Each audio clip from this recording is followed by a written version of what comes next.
The following is a CSPN Media podcast presentation.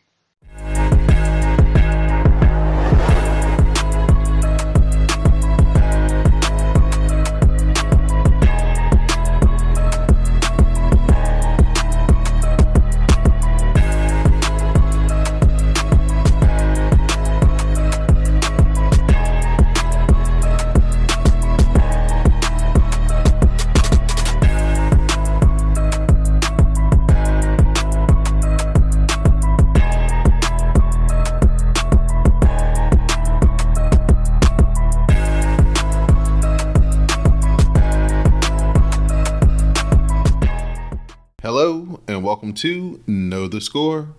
I'm your host, Don Delarente, and I'm here once again to talk about NASCAR as we are coming to you with this podcast about the Atlanta Motor Speedway race, the Ambetter 400, that just took place in Atlanta, Georgia. So you're listening to Know the Score. We're brought to you by the CSPN. You can find us on the web at cspn.us.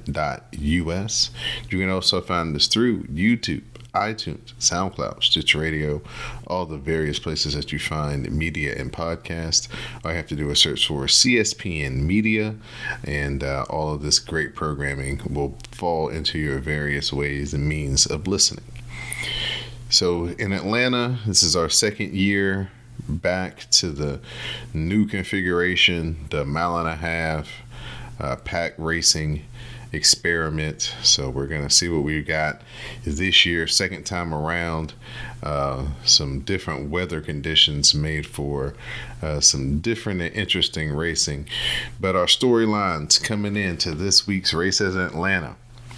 NASCAR, they find Hendrick Motorsports $400K, and also Colleague Racing another $100K for modifying those hood louvers that I talked about last week. Those hood louvers were confiscated before practice and qualifying. After tech inspection, they were not ran in the race. Hendrick is going to appeal, of course. They're saying that the parts came to them defective and they had to be modified in order to make the rest of the fitting work as far as closing the hood and so forth and so on. So as a result of the sanctions that came down from NASCAR, all four crew chiefs have been suspended for the next four races. The teams were docked 100 points and the drivers were docked 10 playoff points as well. And like I said, Hendrick plans to appeal. They did not appeal for the crew chiefs this week, being Atlanta, a restricted plate race. Basically, not much to do there. Just put four tires on it, fill it up with gas, and let the driver do what they do in the spotter, see if they can figure out a way to get it to the front. But this week, a lot of people are expecting the appeals to officially go in, so those crew chiefs can be there for COTA, the road course, which requires a lot of race strategy, multiple pit stops, and things like that. NASCAR wasn't done handing out fines, as Denny Hamlin, he got docked 25 points and $50,000 for saying that he intentionally wrecked or tried to wreck Ross Chastain in Phoenix on his podcast last week. So NASCAR has gone out and basically showed Denny that, hey man, being honest and being truthful on your platform is actions detrimental. So he's 50K lighter, 25 points lighter. He's also planning to appeal after he said at first he wouldn't. So we'll see where this goes for NASCAR, as these are the storylines coming into Atlanta. Busy week as far as penalties and fines for NASCAR. A lot of people think Hendrick have a good case that they're maybe going to get a lighter sentence, and that they may get a lot of their penalty rescinded, just due to the fact that other teams have come to NASCAR and told them that, hey, some of these pieces and parts aren't usable, and if we only have one or two of them and we have to use those parts because we don't have extras of them just lying around, we're gonna have to make some changes and do some things. And I think NASCAR has kind of given them a little bit of leeway on certain pieces and parts, but obviously they saw something through these Hendrick and Collett cars that they did not like, and they dropped the hammer on them. Another advantage a lot of people think Hendrick have going for him is that the cars did not race with those quote unquote illegal pieces. They were caught after the tech inspection, so everything that they did on track that weekend was legal and approved by NASCAR. So that could also play a deciding factor on NASCAR being more lenient when it comes to the appeal for Hendrick Motorsports. Joey Logano, he won the pole for this week's race, so he'll be leading them to the green in Atlanta. And he was joined by 7 other Fords as they made up the first 8 spots in the starting grid out of the top 10. So the Fords flexing their muscle here on the new configuration of Atlanta and qualifying. There was no practice for this race, so that was their one chance to kind of get a feel of what the car got or what they had underneath them in the practice or in the qualifying lap. And now we race him, and Joey Logano, he brings us to the green flag, and he takes the lead, and we get our first caution for accident when Bubba Wallace spins all by himself on the backstretch. He collects the wall and is basically done for the day. He goes multiple laps down within the first 20 laps of the race, and with the new pit rule, with the new pit lane and everything like that, he was just never able to get back upon the lead lap. He was mired in the back all day. Joey Logano, he leads all 60 laps to win stage 1. A lot of filling out behind him, people jockeying, trying to figure out which lane would really go. Looked like the outside lane was the fastest due to the Fords kind of all riding up there together behind Logano. The Toyotas, Christopher Bell, Denny Hamlin, they seem to make some things happen down on the bottom on the inside. So your top 10 shaked out like this: Joey Logano winning the stage, Austin Cindric in second, Brad Keselowski, Ryan Blaney, Denny Hamlin, Christopher Bell, Kyle Busch, Christopher Buescher, Daniel Suarez, and Martin Truex rounds out the top 10 in stage 1. So in stage 2, we get a lead change on pit road during the caution as Kyle Busch took the lead, and he's going to start stage 2 and on the pole and ahead of Keselowski, Blaney, Cindric, and Logano. Logano had a longer pit stop than the rest of the guys because he had to get more fuel since he was leading the pack and burning more gas than anyone on that pit stop. So that's the reason, one of the reasons why he came out in 4th place there. Ryan Blaney, he was the one who got busted for speeding. The cops, they got him. So unfortunately for Ryan Blaney, that does a number for your day when you get caught for speeding here in Atlanta with the new pit road rule, where they had to slow down on the backstretch and drive 45 miles an hour all the way around turn 3 and 4 to get into the pits. So that was a 2-lap penalty basically, and your day's done at this type of track with these type of speeds. Austin Cindric, he makes a last lap move and he wins stage 2. So Ford again flexing their muscle, Team Penske especially, getting both the stage wins as Austin Cindric gets the playoff point there. Joey Logano, he is in second. Alex Bowman, he's in third. Tyler Reddick in fourth. William Byron in fifth. Chris Buescher in sixth. Martin Truex Jr. in seventh. Denny Hamlin in eighth. Brad Keselowski in ninth. And Corey LaJoie rounds out your top 10 in stage 2. We got some new players shuffled up here in the mix, and we're getting some new leaders and new cars involved. We get into stage 3, and when we get into stage 3, the aggression picks up. Guys start kind of getting a little bit more anxious. We had Eric Almirola make a gamble, get out front. He's leading the pack. Kyle Larson tucked in behind him. And Eric Almirola blows a tire in front of the field, collects Kyle Larson. Their days are done. Definitely nowhere for Kyle Larson to go. Unexpected from Eric Almirola's end as well. So two cars who had kind of worked their way up through there with pit strategy had gotten to the front and were out front and, getting ready to race each other. And then, unfortunately, Eric Almirola had a failure. We had another caution because caution breeds cautions after that. Caution flag and restart when Ross Chastain in the front of the field upsets the rear of Kevin Harvick's car, and that causes the big one. We had about 7 or 8 cars get caught up in this one.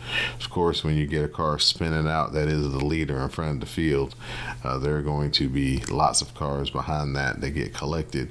Everybody thought Ross Chastain, using his aggression, went up and slammed into Kevin Harvick and got him all sideways and turned him. But upon further review, not so fast, my friends. As if you slowed it down on the super slow-mo, Ross Chastain never touched him. He just shifted the air on the back of Kevin Harvick's car, and it got him loose. And in these cars, there's no catching it really. And Kevin Harvick just went along for the ride. So one time for Ross Chastain, everybody tried to give him a hard time talking about his aggression, and he didn't run over anybody. It was just aerodynamics that caused Kevin Harvick to lose control. Brad Keselowski, he gets the lead after the pit stop and the restart from that Kevin Harvick wreck. And it's Brad Keselowski who's bringing us to the checkered flag, basically. He's controlling the race, controlling both lanes, watching the runs as they're being formed. And as we're coming down to the final laps, it looks like Brad Keselowski's got him covered. And that's when Christopher Bell makes his move from third place, and it opens up the door for Joey Logano to make a run, get around Brad Keselowski on the outside, and win at Atlanta. So Joey Logano has checked off Atlanta. There's only a couple, maybe 1 or 2 tracks left that he hasn't won at now through his Cup career. He talked about how special a win this was, that he spent a lot of time in Atlanta running the quarter midget track that's inside of the large track there. He said there's a lot of times that he dreamt as a small kid to just keep going straight and go out onto the big track. And now he's finally accomplished that dream of going out and racing on the track, and now he's got a trophy to prove that he's won there as well. So congrats to Joey Logano and Ford. This was the week that they needed. They definitely showed up and showed out this week. Strong representation from the Fords all race long. This was a different kind of race in Atlanta at times.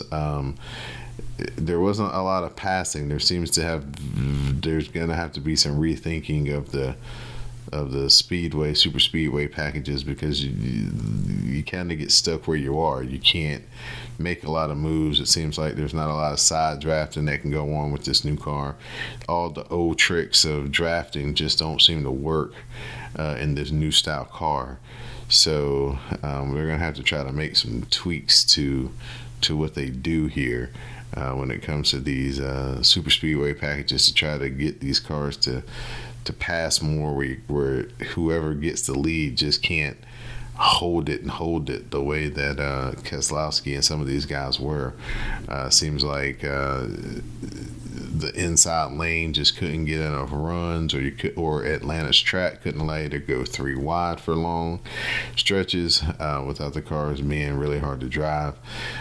So Daytona really wasn't that exciting as far as from a lot of passing when it comes to the draft. We'll see what Talladega looks like in a month or so to see if that looks any different with the width of the racetrack and handling not being so much of a concern there, just raw speed and pure aerodynamics.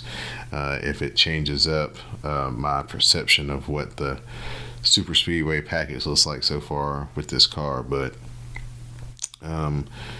definitely isn't as fun as it was last year. Atlanta last year was wide open, lots of lead changes, slingshots, and guys really being able to use both sides and run equally as fast. And this time it just seemed like if you weren't in the top, or the group of the real fast cars wasn't on the bottom, that you really didn't have much of a chance if you got caught down there on the bottom for too long. So we'll see how the changes play out, how the races look going forward. The next time we come back to Atlanta, it's going to be in the middle of the summer. I think it's going to be 4th of July weekend, I think, at night. So it's going to be warm. It's going to be slick, and we'll see what it looks like at that point. And maybe things will definitely have a different outcome. Like I said, the weather was unusually cool this year.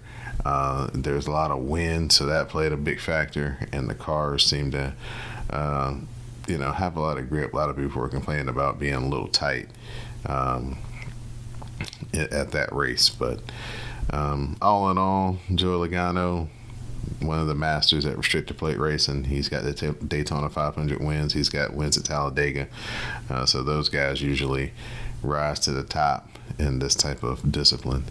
Your top 10 overall for the race: Joey Logano taking home the checkered flag, Brad Keselowski in second, Christopher Bell in third, Corey LaJoie in fourth, Tyler Reddick in fifth, Denny Hamlin in sixth, Ryan Blaney rebounds because of accidents, he comes home in seventh, Eric Jones in eighth, Ty Gibbs in ninth, and Kyle Busch in 10th.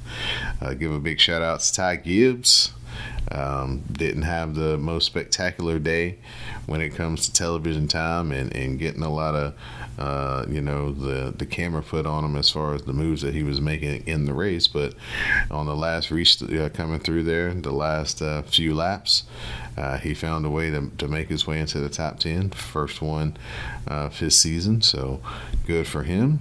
And we'll see if this kind of springboards him going forward for the next 2 or 3 races as he gets more familiar with these cars and with racing in the Cup Series. So the natural talent is there. He seems to, this year, he's been real quiet, kept his nose down, and just gone out and raced, and he hasn't contributed to any major incidents, and he hadn't been caught up in too many major incidents.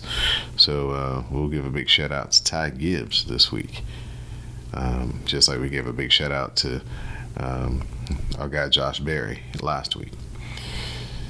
So that's it from Atlanta for this week. From perspective, the race was only 400 miles this year. First time that the spring race has gone to a shorter distance, with it being 400 miles. So that was a new twist as well this year.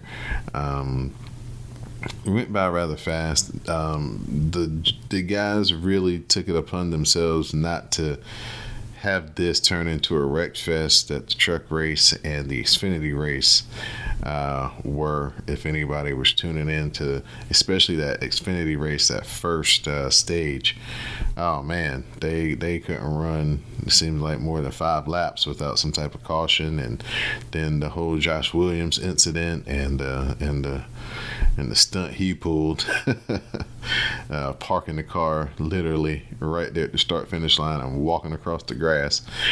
So it was a very eventful day if you're into all levels of NASCAR on Saturday.